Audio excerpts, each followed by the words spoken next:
ورحمة الله وبركاته. مرحبا بكم في قناة كوكب التوحد المرح. اليوم حلقتنا عن التدخل المبكر. طبعا جبت أخصائية تتكلم عن هالموضوع، وأول شيء حابة أني أرحب فيها. مرحبا فيك في قناة كوكب التوحد المرح. سؤالنا: مدى أهمية التدخل المبكر لأي طفل؟ Okay, hello and welcome to our channel, and I'm so happy that you accepted our invitation for this interview. So our topic of this episode is early intervention. So how important is the early intervention for any kid? For any kid, it doesn't matter if the child has autism or any other behavior difference or intellectual difference, or even a typical child. If there's something that's abnormal, the sooner that we're able to work with them, the more successful that they are, and also for the health of the family. It's important for the health of the family that we're dealing with these issues,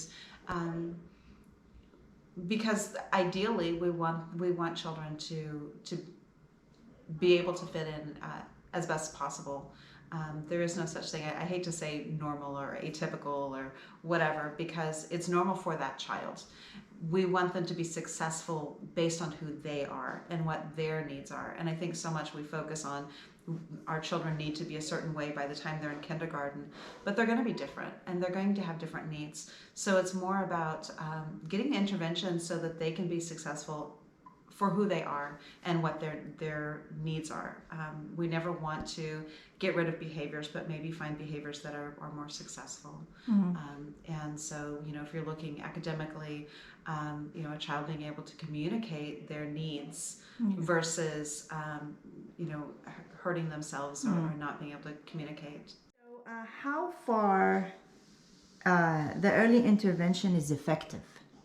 It is effective. Yeah, the earlier that children are gotten to, the neuroplasticity, the ability for the brain to change and to adapt. The younger we get to kids, the more that they are able to learn and to make those changes.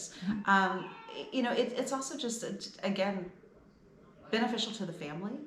I think we've talked about the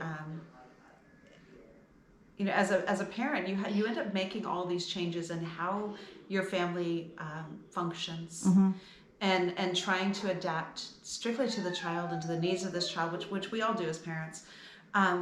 But it may be maladaptive. It may be something that's bad for everybody, and so we take on these habits or these things as a family, and we may lose part of who we are as parents. A lot of parents, unfortunately, a lot of mothers end up giving up their jobs. Giving up their lives, giving up social everything, because they want to be there for the child. That may not even be what's best for the child, because that child also may need his own life, and again, helping them be the best person. And it's again not about changing this child into whatever the perfect image is, but making sure that they can adapt. That the world can adapt to them, but that they can also deal with the world.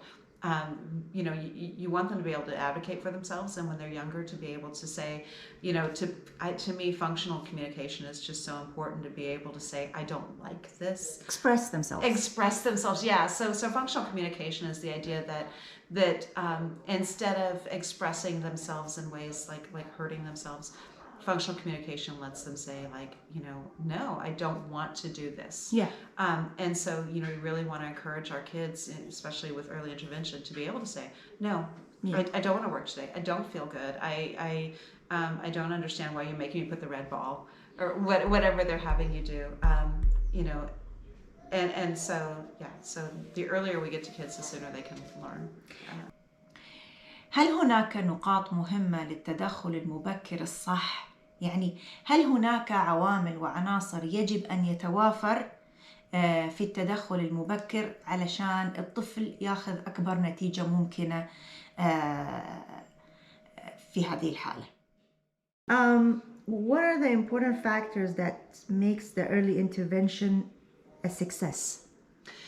I think the biggest thing is that neuroplasticity. You know, the younger they are, their brain is still developing. There's so much development of the brain and growth of the brain that happens in those early years.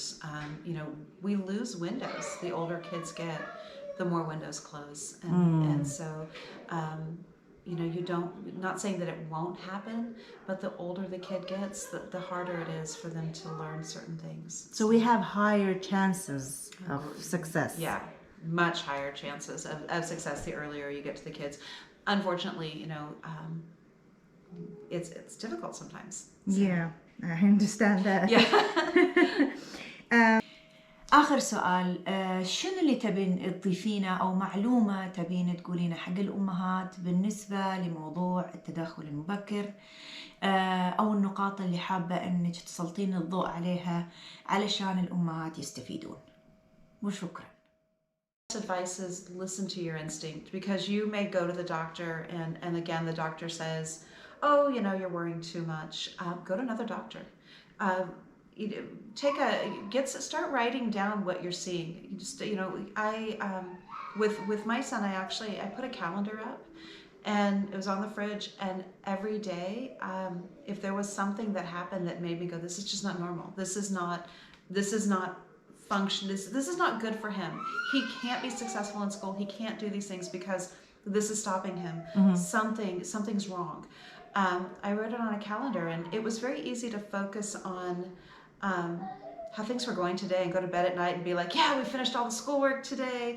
We finished this. There were no meltdowns, but I didn't get a shower. I didn't, you know, he was leaving school at 11 o'clock. And you have to be able to not focus on like, oh, in this moment. I think also culturally, when we are faced with a doctor and the doctor says, how are you? And you say, I'm fine. Yeah. How's your kid? Oh, she's great. Is she eating? Yeah. Is she happy? Oh, of course. Relative to another child, you know, we don't think of that. We're like, oh yeah, she's happy, she's good. You know, I don't want to complain. And also, if you do complain, you're complaining, and people, you know, people don't want to hear your complaints. But yeah, you have to really push. If you know something, go someplace else. Keep that information. Have other people write letters. This is what I've seen. You know, if the child is in school, get those IEPs, get those records showing that they've been disciplined, or you know, unfortunately, kids with disabilities are more likely to be suspended. Yeah. And so, you know, keep that data, keep that information, and go in there. But yeah, and then if you have doubt and you feel like, it's also really easy to have denial, and they'll grow out of it, and they'll be okay. Some kids do not grow out of, you know, if some kids don't have autism, or they just need somebody to help them with early intervention with a slow language processing or something, and they'll catch up and they'll be fine.